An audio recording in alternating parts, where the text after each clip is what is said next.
ৰাম।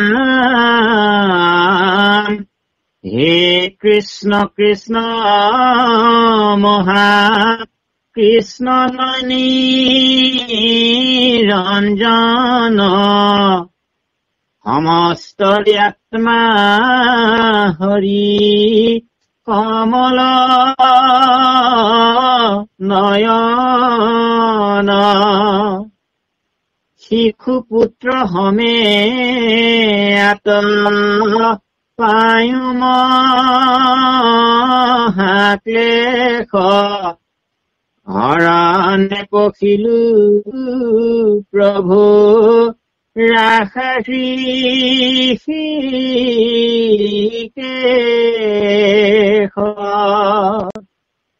এ ৰাম তোমাৰ চৰণ কমলত বিনে আন সংসাৰী লোকৰ নাহি কয়ৰ স্থান মৃতময় সংসাৰত ভয় আছে যাৰ তজু পদ বিনে তাৰ নাহিকে নিস্তাৰ। হে ৰামে এতেকে তোমাত মই পখিলো হৰণ নমো নমো কৃষ্ণ ইষ্ট দৈৱকী নন্দন।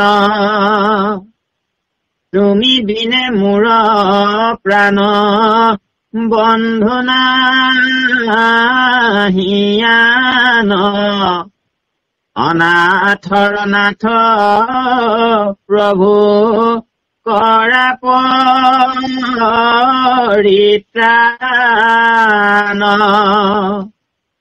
মোক নিগদতি শুনা অৰ্জুনৰ নাতি তোমাৰ প্ৰপিতা মহী কুন্তি মহাহতী ইষ্ট বন্ধু মাধৱক ঘুমৰি সুমৰি এহি বুলি অনেক কান্দিলা দুখ কৰি কুম্ভীৰ কাৰুণ্যবাণী শুনিয়া প্ৰচুৰ মহাদুখ মন ভৈলা অক্ৰূৰ বিদুৰ হলোতক মুখে তাংক প্ৰবোধন্ত দুই থাকিউক কুন্তি চিন্তা এৰি সুস্থ হুই তজু পুত্ৰ গণে কৰিবেক প্ৰতিকাৰ কৃষ্ণৰ প্ৰসাদে হবে পাইবা ৰাজ্যভাৰ কৃষ্ণৰ চৰণে মাত্ৰ কৰিও ভকতি আপুনি ঈশ্বৰে হবে গুচাইবে দুৰ্গতি কহিলা অক্ৰূৰে মাধৱৰ গুপ্ত কথা যি কাৰণে তাংক পঠাইলন্ত যথা তথা শুনিয়া কুন্তীৰ মনে ভৈলা মহাসুখ জানিলো মাধৱে গুচাইবে দুখ অক্ৰূৰ আছিল তথা কতিপয় মাস ধৃতৰাষ্ট্ৰ নিপতিৰ বুজিতে জিজ্ঞাসা পাণ্ডৱক হিংসা আতি কৰে দিনে ৰাতি জানি কৃষ্ণ পাখ কজাইব ভৈলামতী।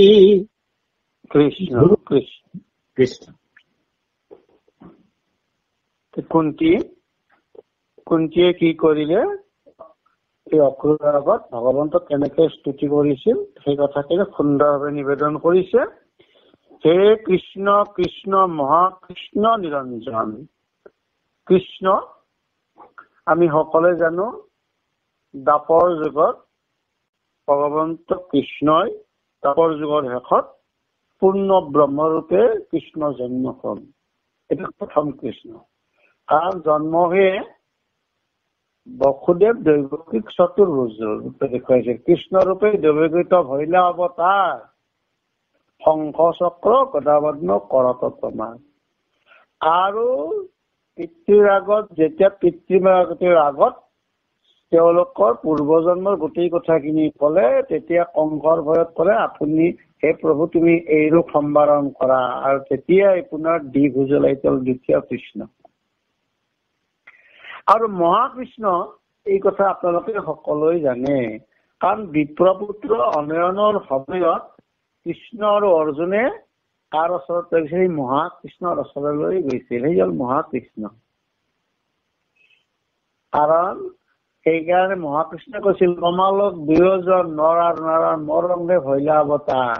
সেই মহাকৃষ্ণই বিপ্ৰপুত্ৰ অনয়নৰ সময়ত মহাকৃষ্ণই কৃষ্ণ আৰু অৰ্জুনক কৈছিল বোলে তোমালোক দুয়োজন নৰ আৰু নাৰায়ণ মোৰ অংগে ভৈলা অৱতাৰ। এই মহাকৃষ্ণ এইজন নিৰঞ্জন, নিৰাকাৰ, নিৰ্বিকাৰ, নিৰাময় হৰি।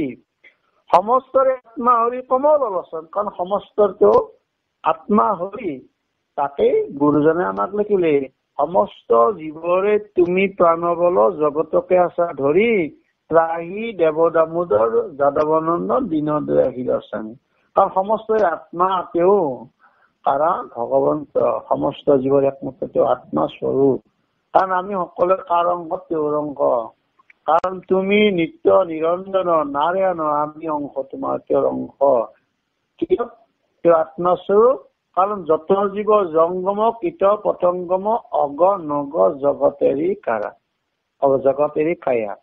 আৰু সেইকাৰণে গুৰুজনে আমাক কি বুলি কলে? কুকুৰ চিগাল গৰ্ধৰ বৰ আত্মৰাম জানিও সবাক পৰি কৰিবা প্ৰণাম। সকলো আত্মৰাম।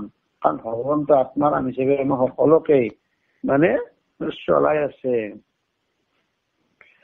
আৰু এই বুলি কি কৰিলে? শিশু পুত্ৰ সমে আত পাও মহাকেশ হৰণে পখিলো প্ৰভু ৰাখা হেৰি কেশ। কাৰণ এই সৰু সৰু শিশু বিলাকৰ লগত হে প্ৰভু হেৰি কেক, হে প্ৰভু মই বৰ ক্লেশ পাই আছো, তোমাৰ চৰণত শিকিকে শৰণ ললো। মই অলপ আগতে কথাখিনি নিবেদন কৰিছো। উত্তৰাই যেনেকৈ ভগৱন্ত কৃষ্ণৰ ওচৰত শৰণ লোৱাৰ কাৰণে ব্ৰহ্মাস্ত্ৰৰ পৰা তেওঁৰ পুত্ৰক আৰু নিজৰ ৰক্ষা কৰিলে, ঠিক তেনেদৰে আমাক কৈছে ভগৱন্তৰ শৰণ হলে আমি যে সকলোবিলাক বিপদৰ পৰাই উদ্ধাৰ আমাক ভগৱন্তই কৰিব। কিন্তু কাৰ নিচিনাকৈ? প্ৰহ্লাদৰ নিচিনাকৈ সুদৃঢ় বিশ্বাসটো আমাৰ থাকিব লাগিব। আৰু সেইকাৰণে তোমাৰ চৰণ কমলত বিনে আন সংসাৰী লোকৰ নাহিকে ৰক্ষা স্থান। সেই সংসাৰী লোকৰ মানে পৰিত্ৰাণৰ বা ৰক্ষা স্থান হল তোমাৰ চৰণ। কাৰণ তোমাৰ চৰণত আশ্ৰয় ললেই সংসাৰী লোক বিলাকে আশ্ৰয় পাব, নহলে কিন্তু আশ্ৰয় পাব কেতিয়াও নোৱাৰে। আৰু সেইকাৰণে মহাদেৱে কোৱাৰ নিচিনাকৈ হৰিত চৰণত শৰণ লৈলো, মানৱী জনম সাম্ফল কৰিলো। এই যে আমি মানৱ জীৱন সাম্ফল কৰিব লাগিব এই কথা। আৰু এই কথাখিনি ভগৱন্তই শিশু অৱস্থাত আমাক লীলা কৰি তেওঁৰ চৰণত দি পুনৰ আশ্ৰয় লব লাগে। আৰু আশ্ৰয় নললে আমাৰ কি দুৰ্গতি হব সেই কথাখিনি ভগৱন্তই এটা লীলাৰ দ্বাৰাই দেখুৱাইছিল। এদিনাখন মাতৃ যশোদাই কৃষ্ণক মানে শকতৰ তলত খুৱাই থৈছিল। শকত মানে হল গৰু গাড়ী। পদবন্ধে কি বুলি কলে? শকতৰ তলে তলে যশোদা খুৱাই লাঠি আনি শকত পেলালে আভতাই। এদিনাখন যশোদাই কৃষ্ণক এই গৰু গাড়ীৰ তলত শুৱাই দিছিল আৰু কৃষ্ণই লাঠি মাৰি গৰু গাড়ীখন মানে ওলটাই দিলে। কৃষ্ণই এই গৰু গাড়ীখন লাঠি মাৰি ওলটাই দিলে, গৰু গাড়ীখন কিন্তু ভাঙিও পেলোৱা নাই, ওলটাই দিলে। এতিয়া গৰু গাড়ী মানেনো কি আৰু ওলটাই দিয়াৰ কাৰণনো কি? গৰু গাড়ী মানে আমাক জীৱবিলাকক বুজাইছে। আমি জীৱবিলাক ভগৱন্তৰ চৰণৰ পৰা আহিছো। কাৰণ এইখন পৃথিৱী মানে পৃথিৱী, আমাৰ ওপৰত আৰু 6খন লোক আছে, ভূ ভুৱস্ব মহাজন তপসত্য ব্ৰহ্ম। আমি সকলোৱে ব্ৰহ্মৰ পৰাই, ব্ৰহ্মলোকৰ পৰা আহিছো। এই ব্ৰহ্মলোকৰ পৰা কলৈকে পৃথিৱীলৈ আহিছো। জীৱবিলাক অৰ্থাৎ গাড়ী মানে আমাৰ জীৱবিলাক আহিছো। আৰু সেইকাৰণে ভগৱন্তই কি কৰে, গাড়ীখন লাঠি মাৰি ঘূৰাই দিলে। তাৰমানে আমাক এটা ইংগিত দিলে, আমাক এটা আৰ্হি দিলে, তোমালোকে পুনৰ যদি মোক পাব বিচাৰিছা, সংসাৰ পৰা পৰিত্ৰাণ পাব বিচাৰিলে মোৰ চৰণলৈ আহা। অৰ্থাৎ গাড়ীখন ঘূৰোৱা। আমি আহোঁতে তলমুৱা আহিছিলো আৰু পুনৰ ভগৱন্তক পাবলৈ হলে গাড়ীখন যেনেকৈ ঘূৰাব লাগে। কিন্তু গাড়ী কিহেৰে ঘূৰাব লাগিব, সেইটো হল ডাঙৰ বিপৰ্যয়। মাধৱদেৱে আমাক চমুকৈ ইংগিত দিলে, আনন্দ হবে মিছা ভক্তিৰ হবে। আৰু কি বুলি কলে, শেষত লিখিলে নামঘোষাৰ, এই ভাৱ কবাই ভজ ভগৱন্ত ভক্তি হয়, ভগৱন্তক ভজিয়া পৰম গতি কয়। এই ঊৰ্ধ্বগতি, পৰম গতি।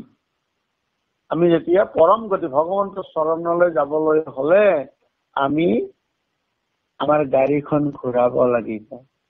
আৰু যদি গাড়ী নুঘূৰাও, গাড়ী নগলে গাড়ী কলৈ যাব? কাৰণ আমাৰ এই পৃথিৱীত আৰু 7খন লোক আছে, অতল বিতল তলাতল আদিতল মহাতল সুতল আৰু ৰসাতল। সেই গাড়ী ৰসাতলক যাব বাপ।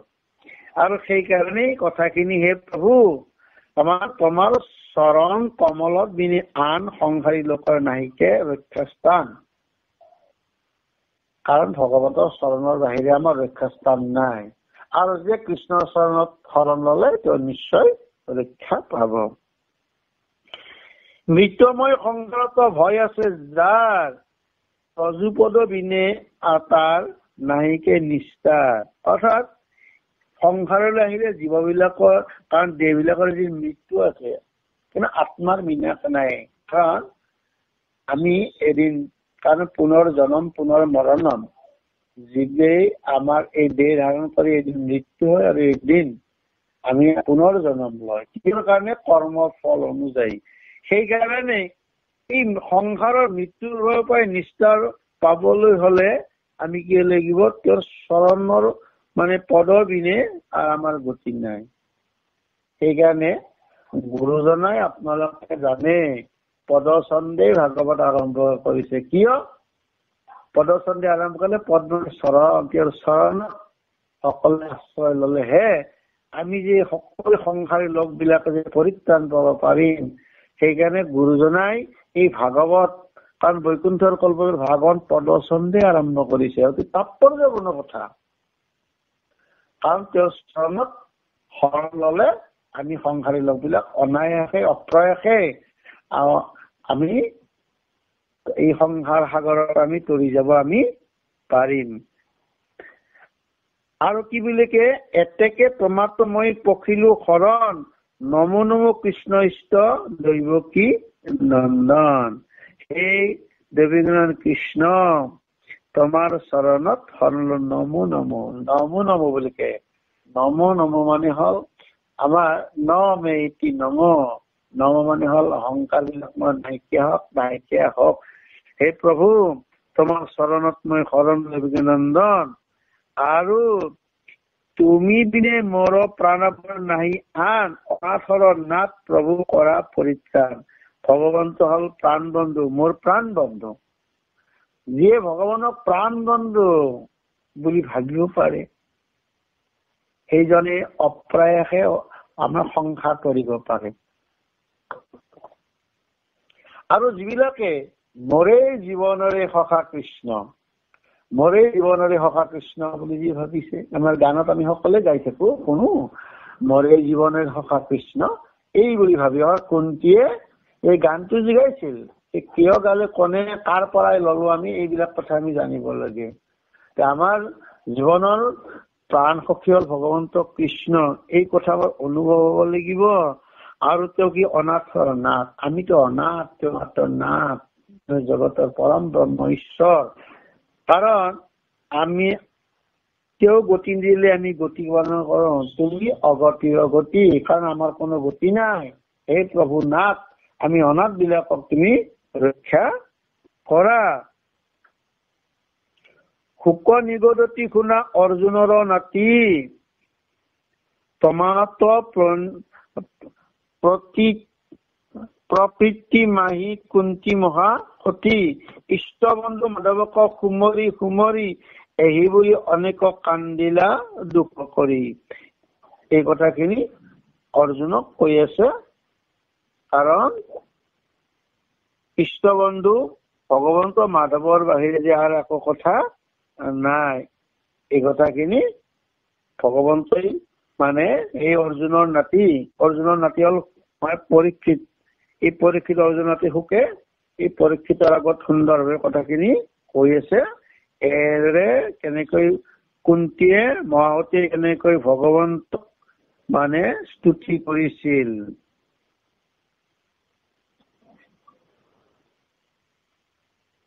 কুন্তীয় কাৰুণ্য বাণী শুনিও প্ৰচুৰ, মহাদুখ মন ভৈল অক্ৰূৰ বিদুৰ। আৰু এনেদৰে কুন্তীৰ দুখ দেখি অক্ৰূৰ বিদুৰৰো দুখ লাগিল। আটাইতকৈ ডাঙৰ কথা সেইটোহে ভাব, আনৰ দুখত দুখী হব পৰা, আনৰ সুখত সুখী হব পৰা, সেইজনহে মহাসাধু পৰম বৈষ্ণৱ। আৰু এই কথাখিনি যে কুন্তীৰ আৰু অক্ৰূৰৰ যে কথাখিনি আলোচনা হৈছিল আমি সকলোৱে জানিছো, ইয়াৰ আগত পাই আছে আপোনালোকে। কাৰণ ধৃতৰাষ্ট্ৰৰ খবৰ বিলাক লৈ অক্ৰূৰে এই দিনাখন আমাৰ বিদুৰৰ গৃহলৈ গৈছিল, বিদুৰৰ খবৰ লব। আৰু বিদুৰৰ গৃহত যাওঁতে সেই চগতে কুন্তীও গৈ এনেদৰে তেওঁৰ মনৰ দুখৰ কথাখিনি আলোচনা কৰিছে। আৰু তেতিয়াই এই দুয়োজনাই এই কুন্তীৰ দুখৰ কথাখিনি শুনি আছিল। আৰু তেওঁলোকেও এই কুন্তীৰ দুখ বিলাক দেখি তেওঁলোকৰ অন্তৰ সহ্য হোৱা নাই। তেনেদৰে ভীষ্মৰ হোৱা আছিল। কাৰণ ভীষ্মই সৰসজ্জাত থাকোতে পঞ্চ পাণ্ডৱ আৰু কুন্তীকে আদি কৰি দ্ৰৌপদী সকলে যেতিয়া তালৈ গৈছিল, আৰু যেতিয়া তেওঁলোকে মানে নাৰী বিলাকে মানে হুগাই কান্দিছিল, তেতিয়াই মানে ভীষ্মই এটা ডাঙৰ কথা কৈছিল আমাৰ, সেয়াই কুন্তি, কাৰণ পাণ্ডুৰ মৃত্যুৰ পিছত অন্ধ ধৃতৰাষ্ট্ৰই তোমালোকক কি দুখ দিলে, এই পঞ্চপুত্ৰক লৈ তুমি কিমান কষ্ট পালা, এইবিলাক কথা শুনি মোৰ অন্তৰ সহ্য নহয়। কিন্তু নিজে সৰসজ্জাত আৰু তেওঁলোকে আনৰ চকুত চকু পানী দেখি ভীষ্ময় ঠিক এনেদৰে তেওঁৰ নিজৰ কথা পাহৰি গৈছিল। ঠিক তেনেদৰে আজি আমাক কি দেখুৱালে, অক্ৰূৰ আৰু আমাৰ বিদুৰ। সেইকাৰণে ছজন ভকতৰ ভিতৰত এজন ভকত হল আমাৰ বিদুৰ। আনৰ দুখত তেওঁ দুখী হব পৰা, আনৰ সুখত সুখী হব পৰা, এই কথাখিনি। হলতক মুখে তাংক প্ৰবোধন্ত দুই, থাকিওক কুন্তি চিন্তা এৰি সুস্থ হুই। আৰু বৰ চকু পানী ওলাও এনেকুৱা অৱস্থাৰে প্ৰবোধ দুয়োজনাই, হে কুন্তি তুমি চিন্তা নকৰি সুস্থ হৈ থাকা। কিয় থাকা মই কম, তজু পুত্ৰ গণে কৰিবক প্ৰতিকাৰ, কৃষ্ণৰ প্ৰসাদে হবে পাইবক ৰাজ্য ভাৰ। কাৰণ কৃষ্ণৰ চৰণে মাত্ৰ কৰিও ভকতি, আপুনি ঈশ্বৰ হবে গুচাইবে দুৰ্গতি। কাৰণ বিদুৰ আৰু অক্ৰূৰে জানিছিল, সেইকাৰণে সুস্থ হৈ থকা, আৰু এদিন কৃষ্ণৰ প্ৰসাদত তোমাৰ পুত্ৰগণে ৰাজ্যভাৰ পাব। এই যে কৃষ্ণ প্ৰসাদ, আটাইতকৈ ডাঙৰ কথা আমাক পালে কোনে, বিদুৰ আৰু অক্ৰূৰে কৃষ্ণৰ প্ৰসাদ কোনে পাব, পাণ্ডৱসকল। কাৰ কাৰণে পাব তাৰ কথা, কাৰণ যাৰ মাতৃ কৃষ্ণৰ পৰম ভক্ত, আৰু সেইকাৰণে পঞ্চপাণ্ডৱ পৰম ভক্ত, ঈশ্বৰ ভক্ত আছিল।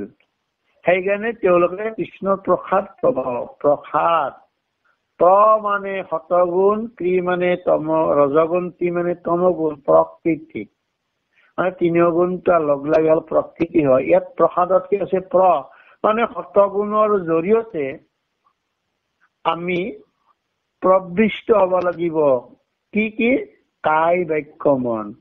কিন্তু প্ৰবৃষ্ট আমি কেনেদৰে হম, কাৰ কৃপা যাম, কোনে আমাক প্ৰবৃষ্ট কৰিব?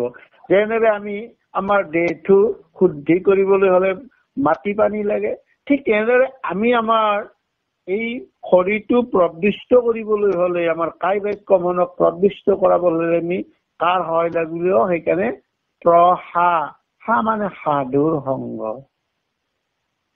সাধুৰ সংগত আমি সেইকাৰণে সাধু সংগ অনুসৰা শ্ৰৱণ কীৰ্তন কৰা পৰিহৰা পাখণ্ড আচাৰ, সাধুৰ সংগ লৈ যাব লাগে। আৰু সাধুক কি বুলি ভাবিব লাগিব, আমাৰ সাধু বা মানে সাধুক আমাৰ ঈশ্বৰ জ্ঞান কৰিব পাৰিব লাগিব। কাৰণ ভকতে ভগৱন্ত যাৰ নাই আদি অন্ত, সেই সাধুক। আৰু সাধুৱে আমাক কি কৰে, যেন অগ্নি কাঞ্চা কাত দহি কৰে চাই বা প্ৰিয় নিষ্ঠা সাধু সংগ পায়। আমি আমাৰ কায় বাক্য মন কেনেকৈ প্ৰবিষ্ট কৰে সাধু সংগ, যেনেকৈ ৰত্নাকৰৰ কায় বাক্য মন প্ৰবিষ্ট হল ব্ৰহ্মা আৰু নাৰদৰ জৰিয়তে। আৰু তেতিয়া কি হয়, যেতিয়া দটো গুচি যায়, প্ৰসাদ দ মানে দম্ভ অহংকাৰ বিলাক আমাৰ নাইকিয়া হয়। আৰু এনেই প্ৰসাদ মানে হল ভগৱন্তৰ আশীৰ্বাদ বা কৃপাৰ পাত্ৰ। ভগৱন্তৰ কৃপা কেতিয়া পাব, মই কেনেকৈ পাম, যদিহে আমি ভগৱন্তৰ প্ৰতি অচলা ভক্তিৰে নিশ্চয় প্ৰসাদ পাম। আৰু এই কথাটো বিদুৰ আৰু অক্ৰূৰে জানিছিল, কাৰণ তেওঁলোকৰ ভক্তি দেখিয়ে, কাৰণ যিমূলা বাঢ়ে তাৰ দুপাততে চিন।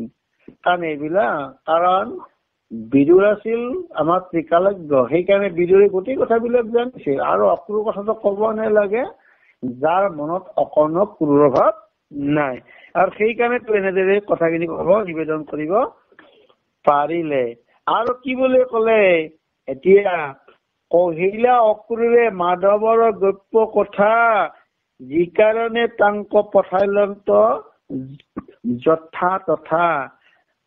অক্ৰূৰে লাহেকৈ গোপন কথাটো কলে, মই কিয় আহিছো হে কুন্তি শুনা, কাৰণ তোমালোকৰ খবৰ লবলৈ মোক পঠাইছে।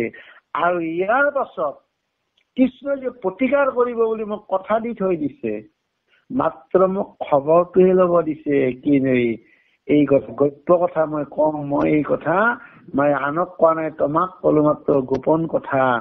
কৃষ্ণই যে পঠাইছে, কিয় পঠাইছে এই কথাখিনি তোমালোকে যাতে তোমালোকৰ মন ভাগি নাযায়, তোমালোকে চিন্তা কৰাৰ কোনো প্ৰয়োজন নাই। সেইকাৰণে কৃষ্ণই আগতীয়াকৈ মোক পঠাই দি মাত্ৰ তোমালোকৰ মনোবল বঢ়োৱাৰ কাৰণে, কাৰণ তোমালোকে যে এই কাৰণ যিমান দুখ পালে যাতে ভাগি নোযোৱা, সেইকাৰণে কৃষ্ণই গোপন কৰি মোক ব্যক্ত কৰি এই কথা পঠাই দিছে, ইয়াত তোমালোকৰ খবৰ লোৱাৰ কাৰণে।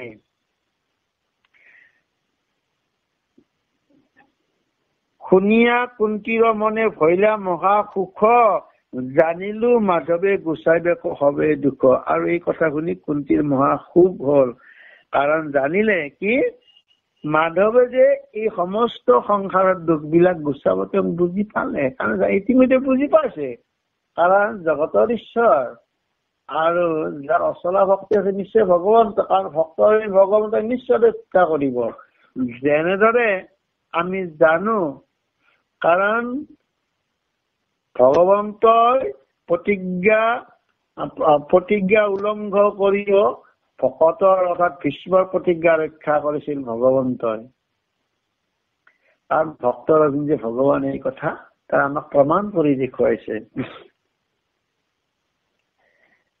অক্ৰূৰে আছিলে তথা কতিপয় মাহ, ধৃতৰাষ্ট্ৰ নৃপতিৰ বুজিতে জিজ্ঞা। এনেদৰে কেইবামাহো আছিল, কাৰণ ধৃতৰাষ্ট্ৰৰ মন বিলাক বুজোৱা, তেওঁলোকৰ চাল চৰণ কেনেদৰেনো আছে, এই সকলোবিলাক বুজ লোৱা। কাৰণ কেইমাহমান কিয় আছিল, কাৰণ এদিন যোৱাৰ লগে লগে আপুনি বুজি নাপায়। কাৰণ এদিন এজন এঘৰ মানুহৰ লগত যাবৰ দিনাৰ লগে লগে আপোনাক ধুনীয়াকৈ বোলে প্ৰথম দিনা ঠাকুৰ, দ্বিতীয় দিনা বোলে কুকুৰ বোলে। প্ৰথম দিনা আপোনাক ঠাকুৰৰ নিচিনাকৈ কিছুমানে আদৰ সাদৰ কৰে, যেতিয়া কেইদিনমান হৈ যায় পাৰিলে কুকুৰৰ নিচিনাই লাহে লাহে ব্যৱহাৰ বিলাক হয়। সেইকাৰণে কি কৰিলে অক্ৰূৰো কেইমাহমান থাকি গল, কাৰণ তেওঁলোকৰ প্ৰকৃত চৰিত্ৰটো বুজবাৰ কাৰণ আচল ৰিপৰ্টটো দিব লাগিব নহয়। সেইকাৰণে কেইবামাহ তেওঁলোকৰ চাল চালনা আৰু আটাইতকৈ থাকি গল কিয়, কাৰণ আমি সকলোৱে জানো, কাৰণ কুন্তী পঞ্চপাণ্ডৱ পৰম ভক্ত, কাৰণ ভকতক মনোবল, ভকতক সহায় কৰাৰ কাৰণে এই অক্ৰূৰে কেইবাদিনত থাকি মনত সাহ আৰু শান্তি দিয়াৰ কাৰণে এই কেইবামাহ থাকিলে। ইয়াৰ কিহৰ ফল? ভক্তিৰ যে ফল পায় এই কথাটো আমাক বুজালে।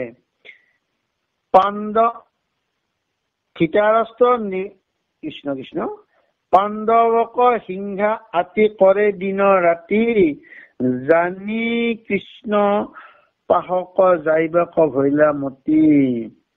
লাহে লাহে অক্ৰূৰে বুজি পালে পাণ্ডৱক যে হিংসা কৰে দিনে ৰাতি, সেইকাৰণে কৃষ্ণৰ ওচৰত যাবৰ কাৰণে মতি হল। এইবুলি লাহেকে বিদায় মাগিব অক্ৰূৰে।